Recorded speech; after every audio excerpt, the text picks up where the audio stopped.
Radio Calabarzon. Ang susunod na programa ay hindi kumakatawan sa himpilan ng DZJV 1458. Ito ay may sariling pananaw, opinyon, paniniwala at kaugalian. Inaasahan namin ang inyong patuloy na pagtangkilik. Maraming salamat po. Campus Beats, your student radio hour na maghahatid ng importanteng mga balita at magbibigay ng makabuluhang kwentuhan. Sa espesyal nitong edisyon, ating ipakikilala ang Comsoc Patrol, kung saan pag-uusapan ang mahahalagang impormasyon at balita na nakalap sa Lyceum of the Philippines, University, Laguna. Bahagi rin ng programa ang Storylines on Air, isang makabuluhang kwentuhan na tiyak kapupulutan ng aral at inspirasyon. Tayo nang makinig sa Campus Beats, your student radio hour, tuwing Huwebes alas 11:30 ng umaga sa DZJV 1458 Radio Calabarzon.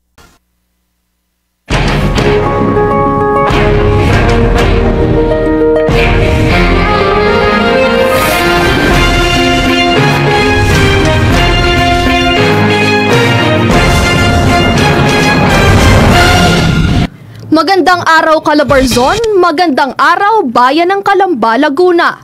Ngayong ika-18 ng Hulyo 2024, araw ng Huwebes, nakikinig kayo sa DZJV 1458 Radio Calabarzon.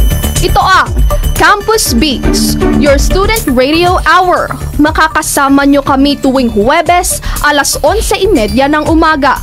Bilang bahagi ng programa sa espesyal nitong edisyon, narito ang Comsoc Patrol para sa paghahatid ng mga natatangi at bagong mga balita. Para sa malayang pamamahayag, ako si Sara Dorado ng Lyceum of the Philippines, University, Laguna, maghahatid ng bago at importanteng impormasyon.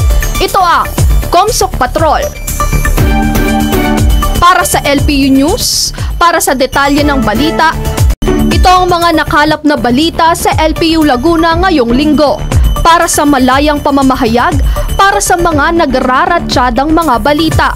Minsan ba ay naburnout tayo sa trabaho, sa pag-aaral o sa iba pang mga bagay?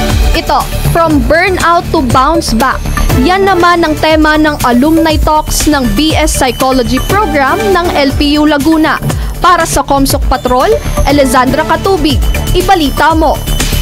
From burnout to bounce back, empowering resiliency among incoming psychology professionals as they enter the workforce. Ito ang tema ng Alumni Talks na pinamunuan ng Bachelor of Science in Psychology 3-1 kasama ang LPU Laguna Psychology Society. Nakaangkla ang Alumni Talks sa mga tamang pamamaraan kung paano harapin ang stress at burnout sa trabaho. Ang mga alumni mula sa LPU Laguna Psychology Department na sila Milbert Dan Riego at Mary Clarence Suliman Avesilia ang naging pangunahing tagapagsalita ng programa. Kabilang sila sa mga nasa industriya ng educational at industrial psychology. Sila rin ay mga registered psychometricians. Kakaiba ang nasabing aktibidad dahil podcast style ang naging paraan ng talakayan dahil layo nitong gawing mas magaan ang pakiramdam ng usapan at mas maging relatable ang karanasan ng mga tagapagsalita sa mga estudyante ng psychology program.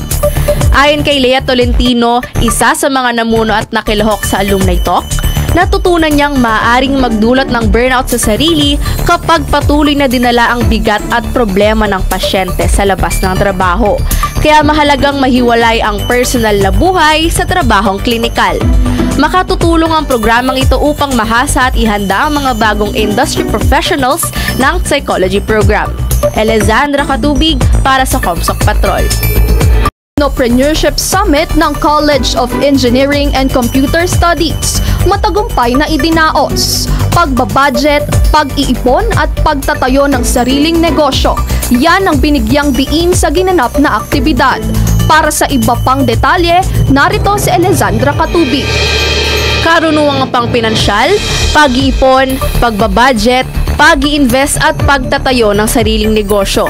Dito nakasentro ang kauna-unahang Technipreneurship Summit 2024 na idinaos sa LPU Laguna. Ilan sa mga naging tagapagsalita ng programa, sina Maria Carmelita mula sa Wadwani Foundation, Lan Zyver Mangubat, Christian Joshua Rapera at Angel Cabrales ng COEX Community. Layunin nitong hubugin ang entrepreneurial mindset ng mga estudyante para mas maging handa sa susunod na mga taon. Dinaluhan ito ng mga estudyante mula sa BS Electrical Engineering, BS Computer Engineering, BS Civil Engineering, BS Industrial Engineering, BS Computer Science at BS Information Technology. Pinamunuan ng College of Engineering and Computer Studies ang nasabing aktibidad katuwang ang Wadwani Foundation, isang non-profit organization na naglalayong matulungan ng mga mamamayan na maitaas ang antas ng aspetong pangkabuhayan. Inaasahan na magiging mas bukas sa pinansyal na aspeto ng buhay ang mga lumahok sa naganap na Technopreneurship Summit 2024. Elezandra Katubig para sa Comsoc Patrol.